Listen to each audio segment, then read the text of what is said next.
જૈન ધર્મનો સિદ્ધાંત છે, અમારા મનની અંદર કોઈ રાગ દ્વેષ ક્યારે હોય નહીં અને કોઈ પણ વ્યક્તિ આ રાગ દ્વેષ રાખતી નથી હોતી, તો આમાં તમે જરાય ચિંતા નહીં કરતા. હવે વાત આવી આ આપણે આજે કપૂરભાઈ જે છે, કપૂરભાઈ એને આ પોતાની વાડી આપી અને સ્મશાનનું જે નિર્માણ કર્યું, ત્યાર પછી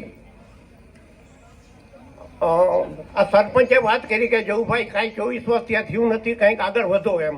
તો આપણે એને કીધું શું કરવું છે એમ. તો એને ભૂપતભાઈએ જવાબદારી લીધી અને આપણે આ ગૌચર માટેની જે જમીન 50 વીઘા છે એ ખારી છે, બિલકુલ ખારી છે, એ 3 ફૂટ નીચી છે કે જ્યાં 3 ફૂટ પાણી ભરાય છે. તો આ કામ છે એ 5 વર્ષે પૂરું થશે. તો એક કહેવત છે, ધીરે ધીરે વેમના ધીરે સે સફળ હોય.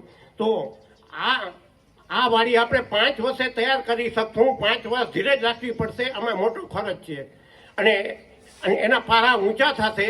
અને આ મોદીજીએ જે આપણે 75 વર્ષની ઉજવણીમાં એક આહવાન કર્યું છે કે 75 વર્ષની આઝાદીના ઉત્સવમાં અમૃત સરોવર, એટલે અમૃત સરોવર નામ મોટું છે પણ આપણે છતાં એને અનુરૂપ ઓછામાં ઓછું 30 ફૂટ ઊંડું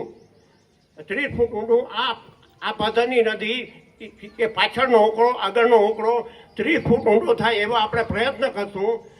10 ફૂટ પહોળો અને 10 ફૂટ ઊંચો પારો કરશું.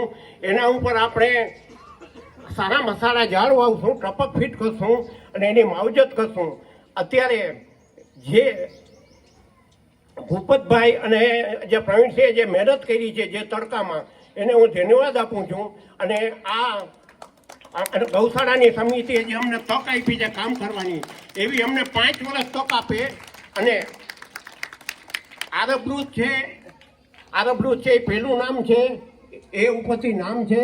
ઓથોરે ચેરિટેબલ છે એ ઉપરથી નામ છે. અમૃતતાલ પર્વત છે એ ઉપરથી નામ છે. અમારા ગુલાબભાઈ વિદાય લીધી, એને છેલ્લે પૂછ્યું કે તું શું કરીશ એમ. તો મેં એને કીધું તું જે થશે એ તમારા માટે સારું થશે, એ તમે ચિંતા નહીં કરતા. તો આપણે દિલીપ ભોજાણી જેવા આપણે જે ગામના કાર્યકર મળ્યા છે, એ પછી તમારો અત્યારે જે સમ છે, તમારી જે ભાવના છે, એ ભાવનાને હું બિરદાવું છું.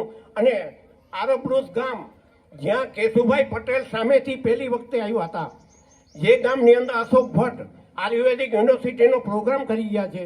હવે તમને ખ્યાલ નહીં હોય, સેન્ટ્રલ વોટર મેનેજમેન્ટમાં ડાયરેક્ટર કેસીબી રાજુ 1986-87ના આપણા તળાવના કામમાં એ અહીંયા જોવા આવી ગયા છે.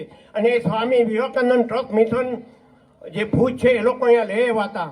તો મારી તમને નમ્ર અપીલ છે કે તમે આ ગામ માટે કઈ રીતના ગામ આગળ આવે અને ગામની એક જમીનનું ઉત્પાદન કઈ રીતના વધે